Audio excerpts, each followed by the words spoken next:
Halo semua, nama saya Stefanus dan pada hari ini saya akan menjelaskan bagaimana cara mengoperasikan gigi pada mobil manual.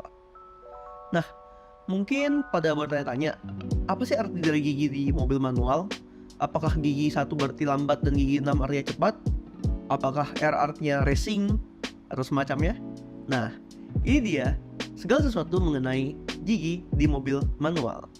Tentu saja sebelum menonton video ini sebaiknya sebelum mempraktikannya sudah mempunyai SIM terlebih dahulu dan juga menggunakan pengaman seperti seat belt dan juga menggunakan cara mengendarai yang baik dan benar. Nah, kalau gitu kita langsung mulai saja tentang bagaimana cara mengoperasikan gigi pada mobil manual. Yang pertama, apa itu gigi? Kalau kita ubah gigi dalam bahasa Inggris, mungkin bisa dikatakan sebagai gear. Gear, kalau kalian tahu, gear itu berbentuk seperti ya roda gigi. Nah, gear ini bukan mengatur kecepatan. Yang mengatur kecepatan itu sebenarnya ada torsi. Nah, menarik nih, karena kebanyakan orang mengira jika gigi satu artinya lambat dan gigi 6 artinya cepat. Tapi coba deh teman-teman sekalian, dari mobil mati, dari mobil berhenti, dari N langsung ke gigi 6, lalu lepas kopling, apa yang terjadi? Iya, cuma bakal bergerak lambat sekali, nggak bakal bisa bergerak cepat. Kenapa? Karena torsinya tidak sesuai dengan RPM. Nah, apalagi itu RPM? Kita bahas satu persatu dari sekarang. Pertama, apa itu kopling? Kopling sendiri pada dasarnya mentransmisikan antara RPM terhadap kecepatan mobil. Dan mungkin kalau teman-teman sadari, RPM itu sendiri nggak selalu serta-merta berhubungan langsung terhadap kecepatan. Bisa aja RPM tinggi, tapi mobil diam. Misalnya dalam kondisi giginya di netral atau giginya di parkir.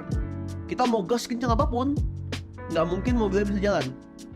Nah, ada kondisi juga di mana RPM-nya rendah, tapi mobilnya jalannya relatif cepat atau sedang, misalnya lagi di gigi 1 atau gigi 2. Itu RPM-nya rendah, tapi mobilnya masih bisa berjalan. Sementara ada juga kondisi RPM tinggi, tapi kecepatan rendah. Misalnya kalau kita lagi di gigi 6, RPM-nya kita gas kencang mungkin, tapi dari netral langsung ke 6, kita gas kencang mungkin. Efeknya apa? Ya RPM-nya tinggi, tapi kecepatannya paling cuma 1, 2, 3, 4 km per jam. Nggak bakal bisa cepet-cepet banget. Nah, RPM terhadap kecepatan tidak serta-merta berhubungan langsung. Ingat teman-teman, kalau di fisika ada yang namanya F sama dengan M kali A. Force, gaya, sama dengan massa dikali percepatan. Sementara force sendiri bisa dikatakan RPM-nya itu lebih ke arah force ya teman-teman. Walaupun RPM itu adalah putaran per menit, tapi RPM itu bisa kita anggap sebagai force sementara. Gaya yang dimiliki oleh mobil, seberapa kuat mobil ini. Nah, lalu M-nya bisa kita anggap sebagai apa ya? Kalau M-nya mungkin kita bisa anggap sebagai tenaga dorongan. Seberapa kuat tenaga dorongannya. M itu sebenarnya massa kalau di fisika. Tapi kalau kita bisa anggap M-nya itu sebagai tenaga dorongan. Maksudnya gimana? Kalau teman-teman sadar, di gigi 1 mobil lebih bertenaga. Maksudnya gimana? Di gigi 1 kita bisa nanjak gitu. Tapi kalau di gigi 6 tanjakan mungkin agak susah. Nah, makanya dibilang F M kali A, dan A-nya itu adalah percepatan. Percepatan itu adalah ketika kita injak gas terus, berapa tinggi percepatannya antara kecepatan 0 misalnya sampai 100. Misalnya dalam 0 sampai 100 dalam waktu 5 second, atau 0 sampai 100 dalam waktu 10 second, semacam itu. Nah, sekarang bagaimana cara mengendalikan RPM terhadap kecepatan ini? Bagaimana cara mengendalikannya? Cara mengendalikannya adalah menggunakan kopling. Tips paling sederhana yang bisa dikatakan adalah ketika kita mau pindah gigi, injak kopling, dan kita pindah giginya itu secara bertahap. Maksudnya gimana? Dari 0, dari gigi netral, dari gigi parkir, jangan langsung ke gigi 6. Nah, seperti itu. cara paling sederhananya definisikannya seperti itu. Kenapa? Karena RPM-nya harus dibangun perlahan-lahan. Maksudnya gimana? Dari gigi netral, sebaiknya kita ke gigi 1 dulu. Setelah RPM-nya mencapai hampir batas RPM sudah cukup tinggi, baru kita pindah ke gigi 2. Caranya gimana ya? Tentu saja harus injak kopling dulu agar mobilnya tidak jumping karena bahaya banget. Harus injak kopling dulu, baru pindah gigi.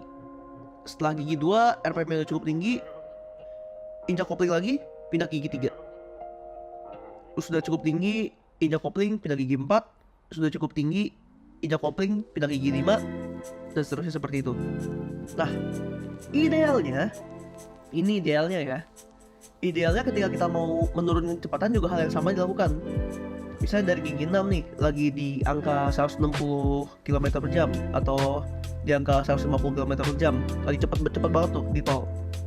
Terus kita mau berhenti, baiknya berhentinya perlahan. Baiknya kita ke gigi 5 dulu, injak kopling, turun gigi 5, injak kopling, turun gigi 4, injak kopling, turun gigi 3, injak kopling, turun gigi 2, dan seterusnya seperti itu, agar lancar dan juga agar tidak kagok. Misalnya lagi berhenti tapi posnya lagi di gigi 6, terus kita mau jalan lagi, kita injak gas kenceng-kenceng, lah kok nggak jalan-jalan karena di gigi 6 dari 0. Itu tidak boleh. Nah, agar tidak kagok, baiknya diturunkan perlahan-lahan juga. Namun jika dalam kondisi-kondisi tertentu, misalnya sedang di jalan tol, ada orang berhenti mendadak, ya boleh sebenarnya injek rem aja langsung.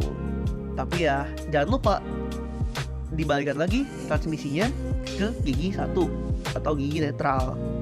Demikian rupa sehingga dari kecepatan 0 bisa jalan perlahan, kurang lebih seperti itu.